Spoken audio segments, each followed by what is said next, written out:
दोस्तों, केदारनाथ के कपाट खोल दिए गए हैं और सभी यात्री बहुत ही हर्ष उल्लास के साथ केदारनाथ में दर्शन कर रहे हैं। सभी भक्त बहुत प्रसन्न हैं और केदारनाथ के कपाट खुलते ही वहां पर भक्तों का सैलाब लग गया। इसी के साथ 12 तारीख को बद्रीनाथ के कपाट खोल दिए गए।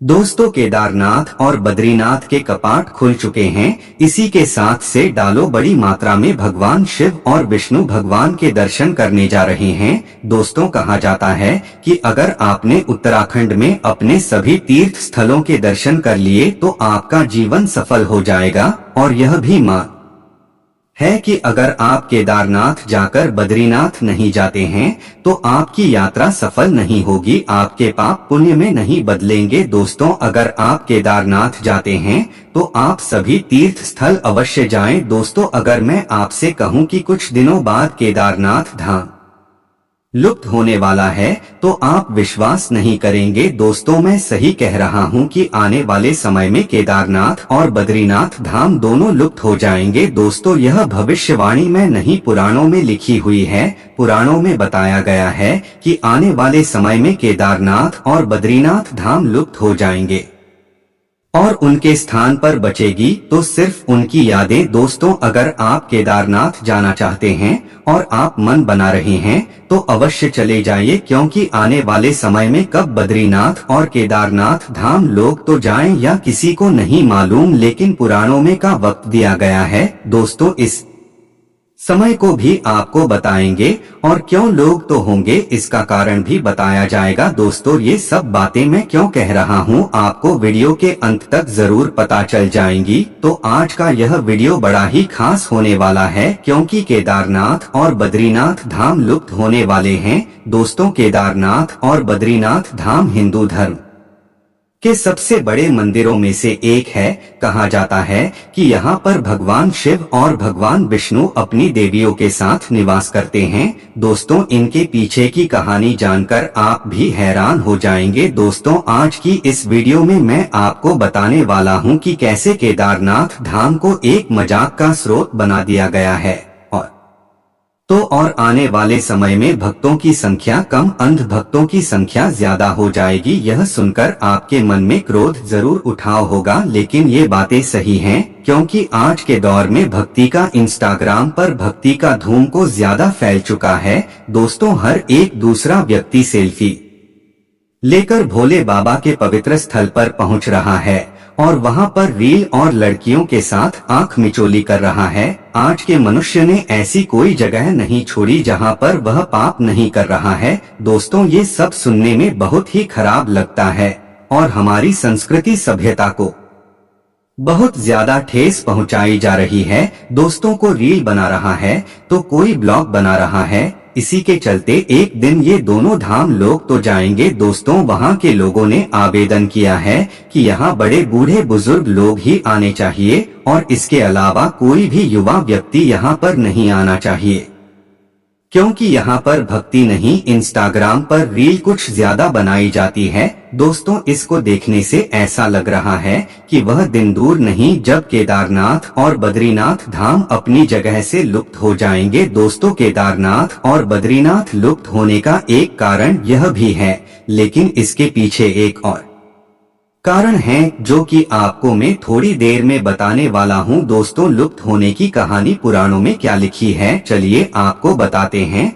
और केदारनाथ और बद्रीनाथ धाम के क्या है रहस्य, इनसे भी आपको रूबरू कराएंगे। चलिए आज का यह वीडियो शुरू करते हैं। उससे पहले अगर आपने वीडियो को लाइक और चैनल को सब्सक्राइब नहीं किया है कर दीजिएगा और कमेंट बॉक्स में सच्चे दिल से हर हर महादेव अवश्य लिखिएगा। तो चलिए आज का यह वीडियो शुरू करते हैं। दोस्तों, केदारनाथ धाम कई हजार साल पुराना है। दोस्तों, यह मंदिर पांडवों के दौर में बनवाया गया था और शंकराचार्य द्वारा इसका जीर्णोद्धार कर बाय गया था। दोस्तों, कहा जाता है कि इसके पीछे की कहानी बड़ी ही अद्भुत है। दोस्तों, कुछ लोग बताते हैं कि जब महाभारत का युद्ध समाप्त हुआ तब पांडे ने भगवान शिव के दर्शन करने चाहिए, लेकिन भगवान से पांडवों को दरअसल नहीं देना चाहते थे, क्योंकि उन्होंने अपने परिवारजनों की हत्या की थी, जिसके चलते भगवान से पांडवों के समक्ष प्रकट नहीं होना चाहते थे।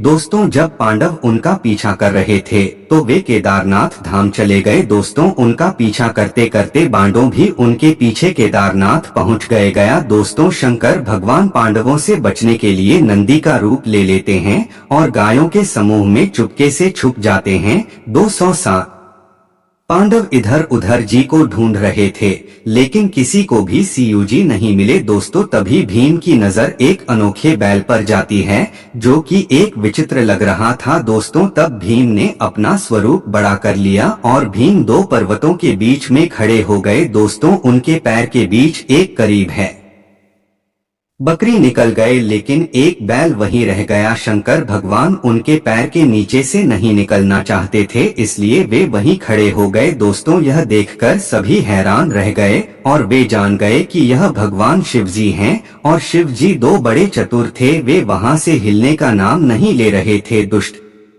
तभी भीम ने बैल की पीठ का उठा हुआ भाग पकड़ लिया। दोस्तों, पांडु कई दिनों तक ऐसे ही वहां पर खड़े रहे। दोस्तों, पांडवों की यह भक्ति देखकर भगवान शिव जी भी प्रसन्न हो गए और उनको दर्शन दे दिया। दोस्तों, तब से वर्णन भी का उठा हुआ भाग शिवलिंग बन गया से हम उसे शिवलिंग के रूप में पूछ रहे हैं। दोस्तों, अब आपको पता चल गया होगा कि केदारनाथ में नंदी के आकार के शिवलिंग कहां से आए और भगवान शिव जी केदारनाथ में कैसे प्रकट हुए। दोस्तों, अब हम बात कर लेते हैं कि केदारनाथ और बद्रीनाथ धाम क्यों लोग दो जाएंगी और पुराणों में क्या लिखा हुआ है।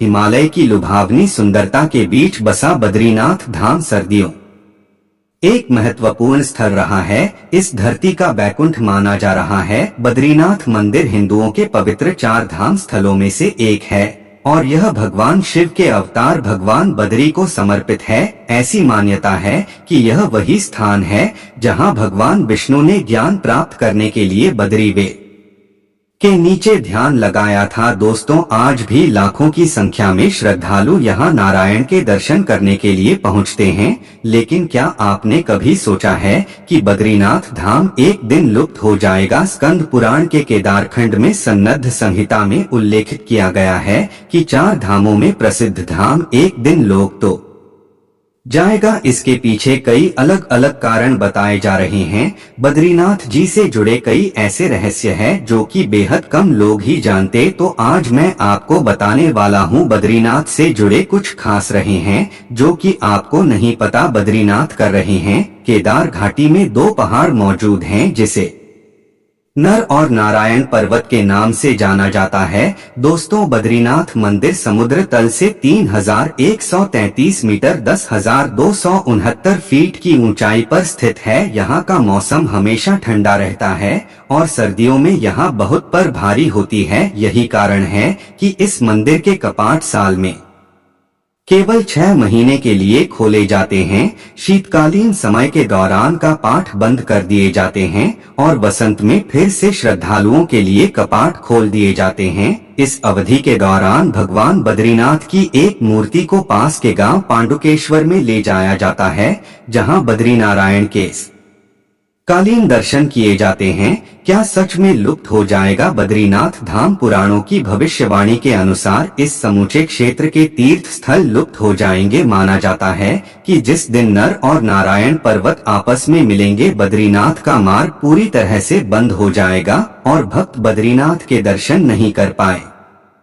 पुराणों के अनुसार वर्तमान में केदारेश्वर धाम और बद्रीनाथ धाम लुप्त हो जाएंगी और वर्षों बाद भविष्य में भविष्य बद्री नामक एक तीर्थ का उद्गम होगा। बद्रीनाथ मंदिर धाम के पास ही एक अद्भुत तप्त कुंड है। इसके बारे में यह माना जाता है कि इसमें कुछ ऐसे औषधीय गुण हैं जो किसी बड़ी से बड़ी शारीरिक समस्या से छुटकारा दिलाने के लिए सक्षम हैं। मंदिर में प्रवेश करने से पहले इस कुंड में डुबकी लगाना तीर्थ यात्रियों के लिए महत्वपूर्ण माना जाता है। दोस्तों, जब 6 माह के लिए बद्रीनाथ धाम के कपाट बंद होते हैं और भगवान नारायण ने ड्रामे होते हैं, तो यहाँ एक अखंड ज्योति जलाई जाती है। दोस्तों, यह जो 6 कपाट बंद होने से लेकर खुलने तक लगातार जलती रहती है। दोस्तों, यह अचल ज्ञान ज्योति श्रद्धालुओं के लिए भगवान नारायण की महिमा का प्रतीक होती है। बद्रीनाथ धाम के बाद तिब्बत सीमा से पहले भारत के प्रथम गांव के रूप में एक गांव स्थित है।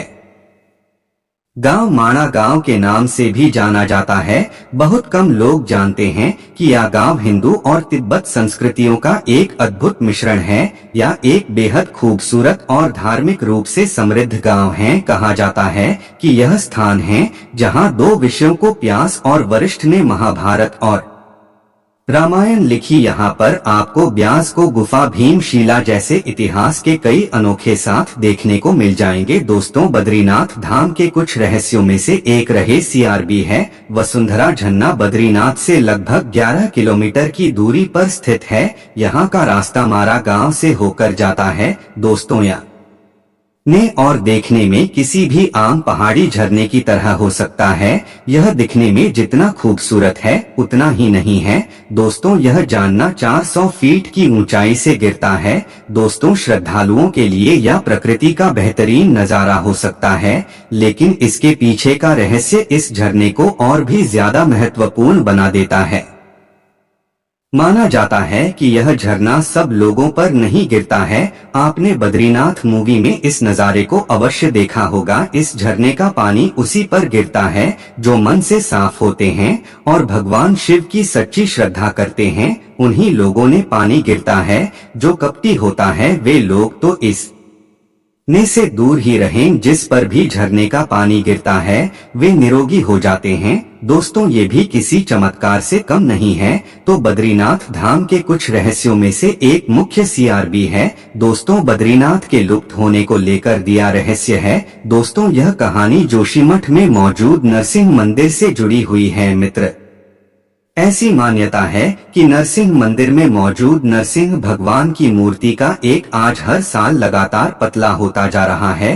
पुराणों में यह लिखा है कि जिस दिन यह आदि पूर्ण रूप से मूर्ति से अलग हो जाएगा उस दिन से बद्रीनाथ धाम लुप्त हो जाएगा। इसके बाद भगवान बद्रीनाथ की पूजा जोशी से 22 किलोमीटर दूर सुबाई गांव में स्थित भविष्य बद्री में की जाएगी। दोस्तों, ये थे बद्रीनाथ और केदारनाथ लुप्त होने का रहे हैं। अगर आपको इन रहस्यों को जानकर शराब भी अच्छा लगा हो तो वीडियो को लाइक और चैनल को सब्सक्राइब जरूर कीजिएगा और ऐसी और वीडियोस देखने के लिए हमें सब्सक्राइब जरूर करें। धन्यवाद।